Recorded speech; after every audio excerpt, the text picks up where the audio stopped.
प्रिय विद्यार्थियों, सूरदास के 37वें पद को हम इस वीडियो में पढ़ेंगे। 37वां पद है, हरि काहे के अंतर्यामी, जो हरि मिलत नहीं यही अवसर, अवधि बतावत लामी, अपने चौप जाए उठ बैठे और निरस बेकामी, सो कह पीर पराई जाने जो हरि गरुड़ा गामी, आई उघरी प्रीति कलई सो जैसे खाटी आमी, सूर इते पर अनख मरत हैं उधो पीवत मामी। उद्धव जब गोपियों को समझाने के लिए और निर्गुण ब्रह्म और योग का संदेश देने के लिए गोकुल में आते हैं, तब गोपियाँ श्री कृष्ण के प्रति उलाहना व्यक्त करते हुए कहती हैं कि हरि काहे के अंतर्यामी। हालांकि यह बात वो स्वयं भी जानती हैं कि वो विष्णु के अवतार हैं, और जब वो बताती हैं कि ऐसी चर्चा होती है कि भगवान तो अंतर्यामी होते हैं, तब वो उलाहना देते हुए कहती हैं कि जो अंतर्यामी होता है वो तो सबके मन की बात जानता है, लेकिन श्री कृष्ण हमारे मन की विरह व्यथा को नहीं जानते। इसलिए वो कहती है कि वो किस तरह के अंतर्यामी हैं।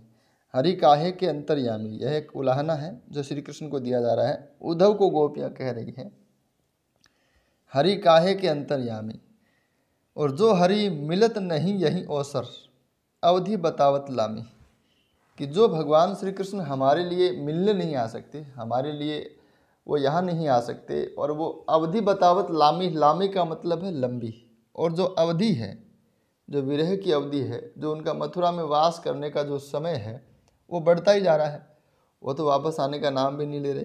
तो इसलिए वो कहती हैं कि अवधि बतावत लामी, मतलब जो विरह की अवधि है वो लंबी होती जा रही है। अपनी चोप जाए उठी बैठे और निरस बेकामी, अपनी चोप, चोप मतलब चाहत, कि अपनी इच्छा से और अपनी मनोकामनाओं को पूर्ण करने के लिए अपने स्वार्थ के कारण वो वहाँ पे जाके बैठ गए, जाए उठ बैठे, यानी वहाँ जाके मथुरा में जाके बैठ गई। हालांकि वो मथुरा की जो सामान्य जन है उनका उद्धार करने के लिए और कंस का वध करने के लिए वहाँ पे जाते हैं, लेकिन गोपियाँ प्रेम की वशीभूत होकर कहती हैं कि वो अपनी इच्छा से और अपनी चाहत के कारण वहाँ जाके बैठ गए। और निरस बेकामी, और निरस बेकामी, बेकामी असल में उसको कहेंगे जिसकी कोई कामना नहीं हो, नीरस जिसमें कोई रस नहीं हो। तो असल में यहाँ गोपियाँ यह भी कहना चाहती हैं कि हमारा जीवन है वो बिल्कुल नीरस और मनोकामनाहीन हो गया है।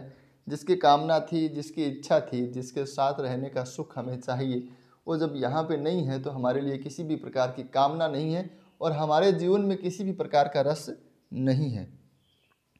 सो कह पीर पराई जाने जो हरि गरुड़ागामी, कि जो भगवान श्री कृष्ण गरुड़ के गामी हैं, गरुड़ पे चलने वाले हैं, वो तो विष्णु के अवतार हैं, वो हमारी पीर पराई, हमारी जो पराई पीड़ा है वो कैसे समझेंगे।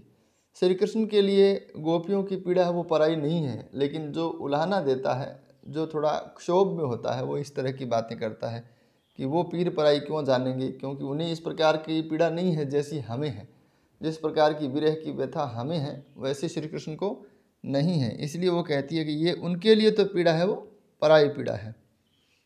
आई उघरी प्रीति कलई सो वैसे खाटी आमी, कलई शब्द का प्रयोग हम सामान्यतः करते हैं जब जैसे कई बार ऐसे बर्तन होते हैं जैसे पीतल के हो, कांसी के हो, उसके अंदर सफ़ेद कलई पुतवा दी जाती है जिससे वो बर्तन है वो घिसता नहीं है या उसकी उम्र बढ़ जाती है।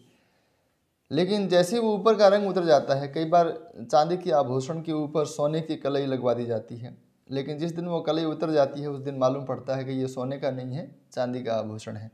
तो वो गोपियाँ यही बात कहना चाहती है कि श्री कृष्ण का जो प्रेम था वो उसकी कलई खुल चुकी है। कलई खुलने का मतलब एक मुहावरा भी है, आप इसको विशेष में लिख सकते हैं। कलई खुलने का मतलब है पोल खुलना। तो उनके प्रेम की पोल खुल चुकी है। असल में उनकी जो बात है, उनकी जो वास्तविकता है उनके मन की, वो सामने आ चुकी है। तो जैसे खाटी आमी, जैसे खट्टा आम होता है, ऊपर से देखने में अच्छा लगता है लेकिन अंदर से खट्टा हो, तो उसको छीलते ही, उसको खाते ही उसकी जो वास्तविकता है वो सामने आ जाती है। ये उदाहरण अलंकार यहाँ पे दिए गए हैं। और सूर इते पर अनख मरत है, अनख मरने का मतलब कुढ़ना, यानी हम तो यहाँ पे उनके प्रेम में इस तरह से कुढ़ रही हैं या व्यथित हो रही हैं, दुखी हो रही हैं।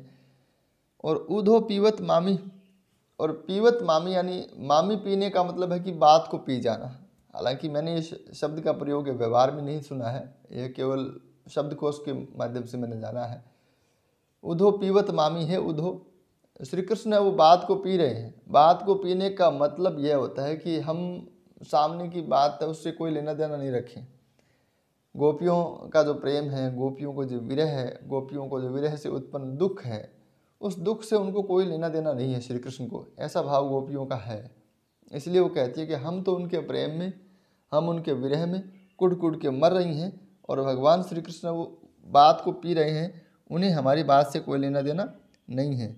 असल में प्रेम का आधिक्य ही है, यह साबित करता है कि यह जो गोपियों का प्रेम है वो श्री कृष्ण के प्रति उन्हें उलाहना देने के लिए व्यग्र करता है।